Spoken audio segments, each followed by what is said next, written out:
ദേ ഈ പെട്ടിക്ക് ശേഷം ഞാൻ അവതരിപ്പിക്കുന്ന അടുത്ത കലാപരിപാടിയാണ് ഈ പെട്ടി. ഇപ്രാവശ്യം കുറച്ച് വലുത് തന്നെ ആയിക്കോട്ടെ എന്ന് വെച്ചു. ഈ ട്രങ്കിനെ കുറച്ചും കൂടെ കളർഫുള്ളാക്കിയതാണ് ഇപ്പോൾ നിങ്ങൾ കണ്ടുകൊണ്ടിരിക്കുന്ന ട്രങ്ക് കേട്ടോ. ഇതിൽ പെയിൻ്റ് അടിച്ചിട്ട് കുറച്ചായെങ്കിലും അന്ന് വാർണിഷ് ഇല്ലാത്തത് കാരണം ഞാൻ അങ്ങനെ വെച്ചിട്ടുണ്ടായിരുന്നു. ഇപ്പോൾ ഈ സ്ട്രോബെറീൻ്റെ പ്രിൻ്റുള്ള സൈഡിൽ മാത്രമായിട്ട് നമുക്കൊന്ന് വാർണിഷ് അടിച്ചു കൊടുക്കാം. ഈ ട്രങ്കിന് ഒരു 30 വർഷത്തിൻ്റെങ്കിലും പഴക്കമുണ്ടായിരുന്നു കേട്ടോ. ഞാനിത് രണ്ടാമത്തെ തവണയാണ് ഇതിൻ്റെ മുകളിൽ പെയിൻ്റ് അടിക്കുന്നത്. ആദ്യം ഫുള്ള് വൈറ്റ് ആയിരുന്നു ഉണ്ടായിരുന്നത്. എത്രയൊക്കെ പെയിൻ്റ് അടിച്ചാലും കുറച്ച് കഴിയുമ്പോഴേക്കെല്ലാം അതിൻ്റെ ഒരു തുരുമ്പിൻ്റെ കളർ പുറത്തേക്ക് വരുന്നുണ്ടായിരുന്നു. ഈ ഒരു ബോക്സിൽ അത്യാവശ്യം സാധനങ്ങൾ കൊള്ളുന്നത് കൊണ്ട് തന്നെ നമുക്കിതൊരു ക്രാഫ്റ്റിൻ്റെ സ്റ്റോക്ക് ബോക്സ് ആക്കിയിട്ട് വെക്കാമെന്നാണ് വിചാരിക്കുന്നത്.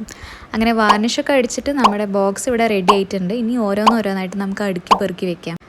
ഇനിയിപ്പോൾ ഓരോ ഐറ്റംസ് തപ്പിയിട്ട് ഓരോ സ്ഥലത്തേക്ക് നടക്കണ്ടല്ലോ, എല്ലാം ഒരു കുടക്കീഴിലായില്ലേ.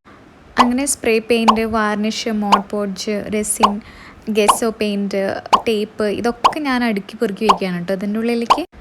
പിന്നെ ക്രാഫ്റ്റ് ചെയ്യാൻ വെച്ചിരിക്കുന്ന കേക്കിൻ്റെ ബോർഡ്, ബോബാട്ടീൻ്റെ കപ്പ്, ആൻറ്റിബയോട്ടിക്കിൻ്റെ ബോട്ടിലും ഫെവിക്കോളും ഒക്കെ ഞാനതിൽ സേഫായിട്ട് തന്നെ വെച്ചിട്ടുണ്ട് കേട്ടോ.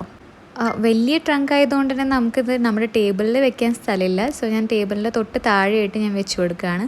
അപ്പോൾ വീഡിയോ ഇഷ്ടപ്പെട്ടാൽ ലൈക്ക് ചെയ്യാനും സബ്സ്ക്രൈബ് ചെയ്യാനും മറക്കണ്ട. അപ്പോൾ ഇത്രയേ ഉള്ളൂ. Thanks for watching. ബൈ.